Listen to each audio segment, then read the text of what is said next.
নমস্কার, সবাই কেমন আছেন? টোনাটুনি সংসারের আরও একটি নতুন ভিডিওতে আপনাদের সকলকে স্বাগত। আজ 9 মে শুক্রবার, রবীন্দ্র জয়ন্তী। দেশের পরিস্থিতি খুবই খারাপ।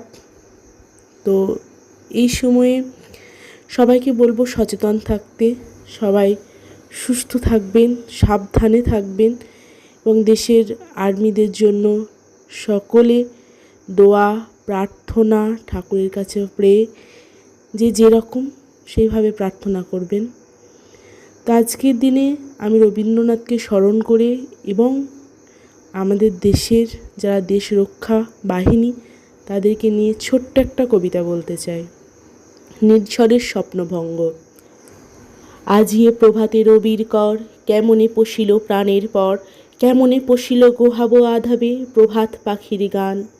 না জানি কেন রে এতদিনে পরে জাগিয়া উঠিল প্রাণ, জাগিয়া উঠেছে প্রাণ ওরে, উঠিলে উঠেছে বাড়ি। ওরে প্রাণের বাসনা প্রাণের আবেগ রুধিয়া রাখিতে নারী। থর থর করে কাঁপিছে ভূদর, শিলারাশি পড়িছে খসে, ফুলিয়া ফুলিয়া ফেনিল সলিল গড়িজে উঠেছে দারুণ রোষে। হেথায় হেথায় পাগলের প্রায় ঘুরিয়া ঘুরিয়া মাতিয়া বেড়ায়, বাহিরেতে যার দেখিতে না পায় কোথায় বরার দ্বার। কেন রে বিধাতা পাষাণ হেন, চারিদিকে তার বাঁধন কেন, ভাঙড়ে হৃদয় ভাঙড়ে বাঁধন, সাধে আজকে প্রাণের সাধন। লহরীরে পরে লহরী তুলিয়া আঘাতের পরে আঘাত কর, মাতিয়া যখন উঠেছে পরাণ, কিসের আধার কিসের পাষাণ। উঠিলে যখন উঠিছে বাসনা, জগতে তখন কিসের ডর। আমি ঢালিব করুণা ধারা, আমি ভাঙিব পাষাণ কারা, আমি জগতে প্লাবিয়া বেড়াবো গাহিয়া আকুল পাগল পাড়া। কেশ এলাইয়া ফুল কুড়াইয়া, রামধনু আঁকা পাখা উড়াইয়া, রবির কিরণে হাসি জড়াইয়া দিবরে পরাণ ঢালি। শিখর হইতে শিখর ছুটিব, ভূধর হইতে ভূধরে লুটিব, হেসে ভল খলে গেয়ে কল কলে তালে তালে দিব তালি। এত কথা আছে, এত গান আছে, এত প্রাণ আছে মোর, এত শোক আছে, এত স্বাদ আছে, প্রাণ হয়ে আছে মোর। কি জানি কি হলো আজি, জাগিয়া উঠিল প্রাণ, দূর হতে শুনি যেন মহাসাগরের গান।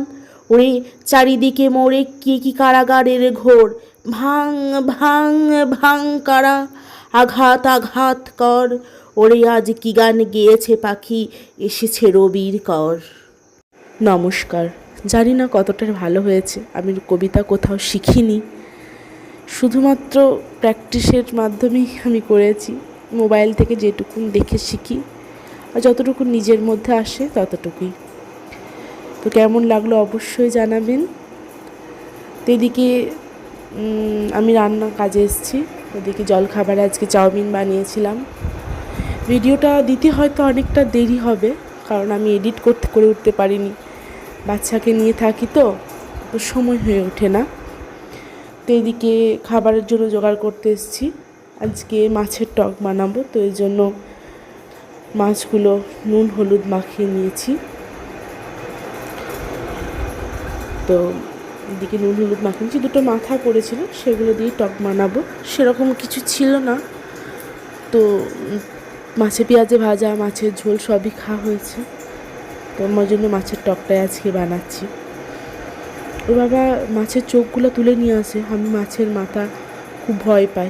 এদিকে বেটুর জন্য মাছটা আগে ভাজতে দিয়েছিলাম।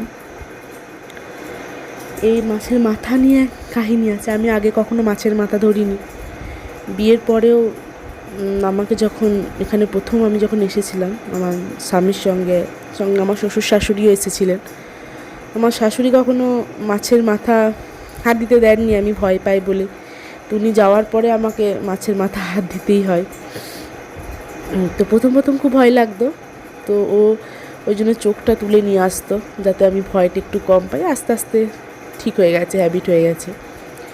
তো দিকে মাছের টক করার জন্য তেঁতুলটা ভিজিয়ে রাখলাম। এটা পুরনো তেঁতুল, আমার মা দিয়েছে, ওখান থেকে নিয়ে আসে। এদিকে তেঁতুল পাওয়া যায়, কিন্তু এদিকে তেঁতুলগুলো না সেরকম ভালো হয় না, মানে নতুন তেঁতুল দেয়, তো নতুন তেঁতুলের টক বা কোনো কিছুই ভালো লাগে না। পুরনো তেঁতুলে অল্প দিলে কাজ হয় এবং টকটাও খুব ভালো হয়।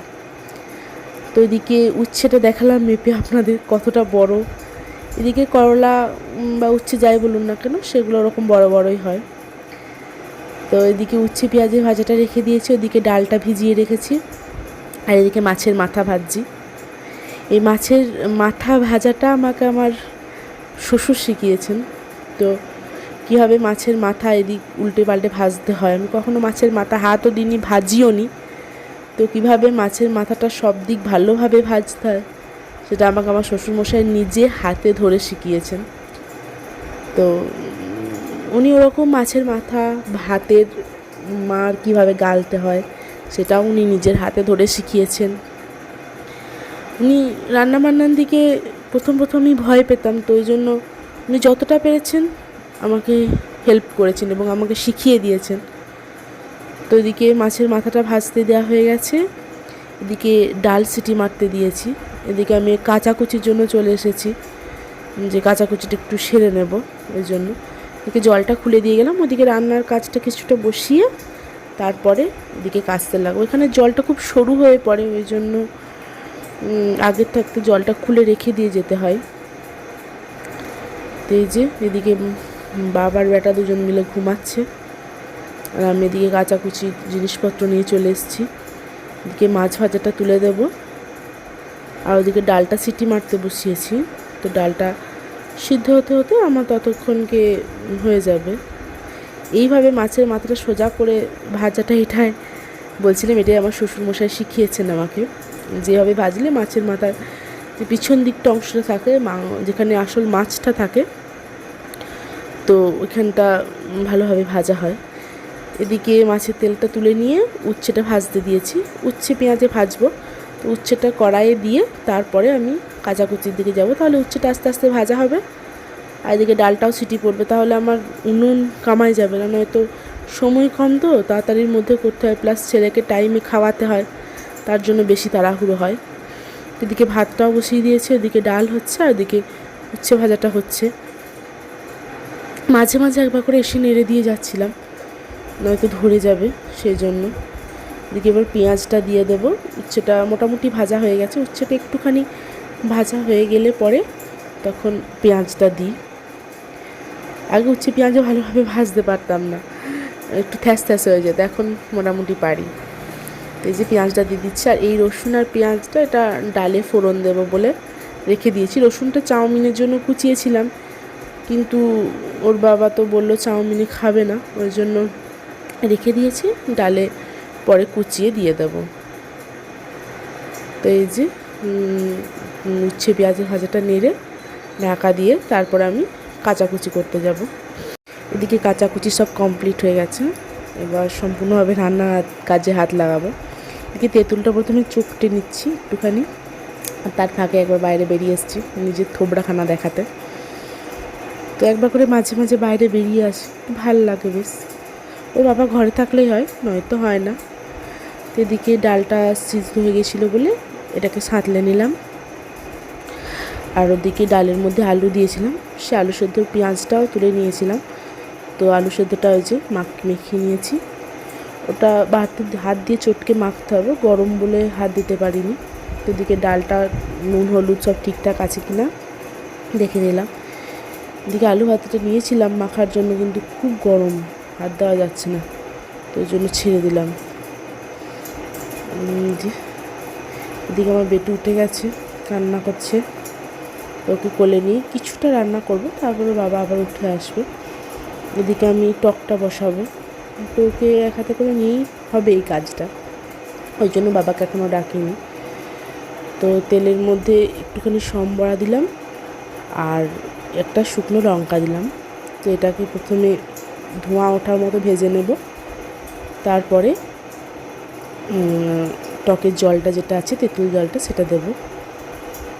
তো স্ট্যান্ড নেই বলে একটু সমস্যা হয়, যে হাতে ছেলে নিয়ে আছি সেই হাতেই মোবাইলটা ধরে আছি, তার এক হাত দিয়ে কাজটা করছি। তো এই যে ওকে কোলে নিয়ে একটুখানি বেরিয়েছি, গ্যাসটা অফ করে দিয়ে একটু কান্নাকাটি করছিল।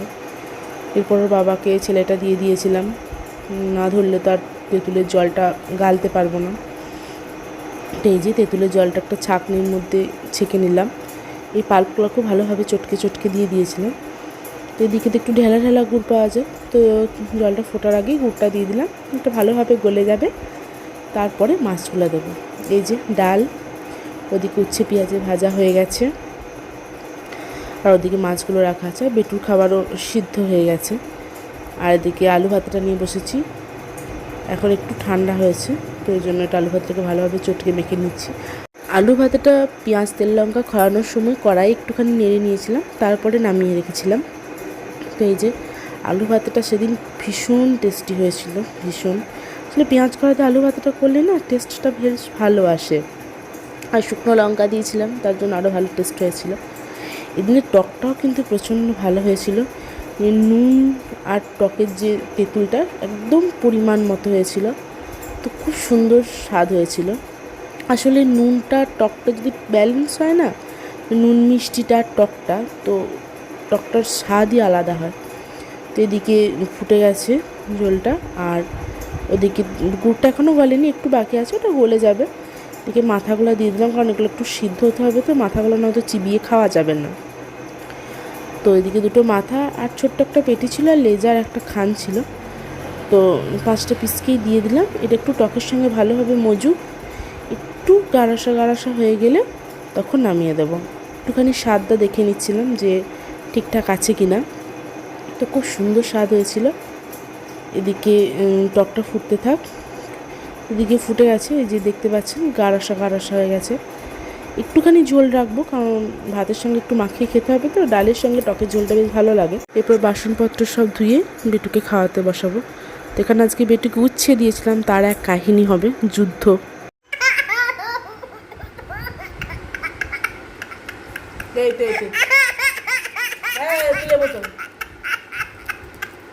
বন্ধ করো।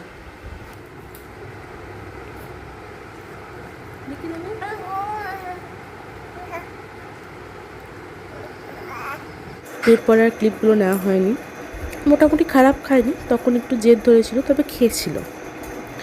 এদিকে বিকালে ক্লাইমেটটা খুব ভালো ছিল, একটু ঝিরঝিরি বৃষ্টিও হয়েছিল, মেঘের কিছুটা ফটোও নিয়েছি আমি।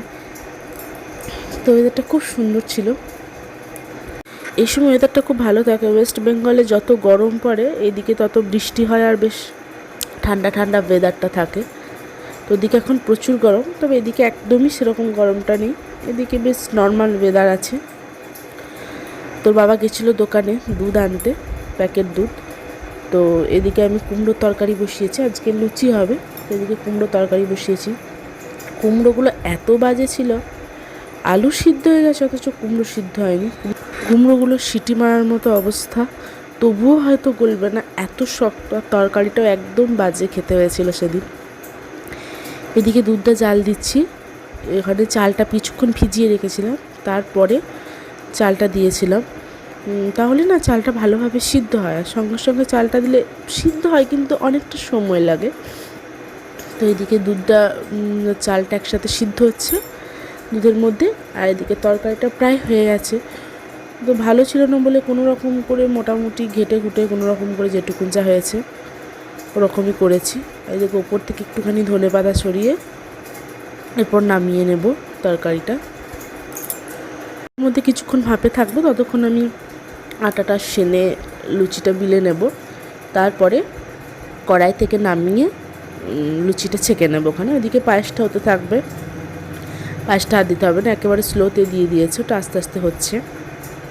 এদিকে আটাটা সেনে ঢাকা দিয়ে রেখেছিলাম, একটু মাখিয়ে নিচ্ছি আর একবার। এবার লেচি টেচি কেটে, এই যে লেচি হয়ে গেছে। আমি সকালের জন্য একটু রাখি, নিজে খাবো বলে। আর বাবা বাসি লুচি খেতে চায় না, কিন্তু সত্যি কথা বলতে আমার ভীষণ ভালো লাগে, তো এই জন্য আমি নিজের জন্য 2-4টে রেখে দিই। এই যে লুচি বেলছি একদিকে, আর একদিকে তেল গরম হচ্ছে, একদিকে বিলবো আর একদিকে ছাঁকবো, কারণ একসাথে অনেকগুলো বিলে রেখে দিলে না চিটিয়ে যায়, আবার সেগুলোকে রিপিট বিলতে হয়, তো সেগুলো আর ভালোভাবে ফোলেও না, ওই জন্য একদিকে বিলবো আর একদিকে ছাঁকবো। প্রথমে হাতটা দিয়ে দেখে নিলাম যে তেলটা হিট হয়েছে কি না, তো গরম হয়ে গেছিলো, ওই জন্য লুচিটা দিলাম। এই যে লুচিগুলো বেশ ভালোই ফুলেছিল সেদিন সত্যি। এরপরে আমরা খাওয়া দাওয়া করেছি, আর সেইভাবে ভিডিও ক্লিপটা নেওয়া হয়নি। আর লুচি কটা ছাঁকতে ছাঁকতে বেটু উঠেও গেছিলো। এদিকে পায়েসের মধ্যে গুড় দিয়ে দিয়েছি, চালটা সিদ্ধ হয়ে গেছিলো, তো তার জন্য একটু গুড়টা দিলাম। গুড়টা গলতে থাক আস্তে আস্তে, আর এদিকে আমি লুচিটা ছেঁকে নেব। এই যে ওদিকে পায়েসটা একটুখানি চাচিয়ে দেবো, কারণ চাচি দিলে না পায়েসটা খেতে ভালো লাগে। আর চাচি দেওয়ার পর অনবরত নাড়তে হয়, নয়তো ধরে যায় পায়েসটা। তো এদিকে এই সবে মাত্র একটা লুচি হয়েছে করা, এখন অনেকগুলো লুচি বাকি আছে। একদিকে হতে থাক, আর ওদিক দিয়ে পায়েসটা হচ্ছে। এই যে এইদিকে অনেকগুলো লুচি হয়ে গেছে, প্রায় শেষ লুচি করা। এই যে কমপ্লিট। এদিকে গুড়টা ভালোভাবে মোটামুটি গলে গেছে, একটু চাচি আছে ওটা দিয়ে দিচ্ছি এবার। চাচিটা দেওয়ার পরে তো সময় নাড়তে হবে, ওই জন্য শেষের দিকে দিয়েছি, যাতে আমি পায়েসটার দিকটি নাড়তে পারি, কারণ লুচি আর পায়েস একসাথে এই সময় করা যাবে না। তো এই যে চাচিটা দিয়ে দিলাম, এরপর কন্টিনিউ হাতা দিয়ে ঘাঁটতে থাকবো, তাহলে আর তলাতে লাগার ভয়টা থাকবে না। তো এইদিকে দেওয়া হয়ে গেছে, ওটা আস্তে আস্তে ঘাঁটতে থাকছি। ও বাবার কালকে ডিউটি আছে, ওই জন্য একটুখানি শাকও বুনিয়ে রাখবো পায়েসটা হয়ে যাওয়ার পরে। তো এদিকে অনেকটা হয়ে গেছে পায়েসটা, এরপর নামিয়ে নেব। তো সবাই ভালো থাকবেন, সুস্থ থাকবেন, সাবধানে থাকবেন। দেখা হবে অন্য কোনো দিন আরও একটি নতুন ভিডিওতে। নমস্কার।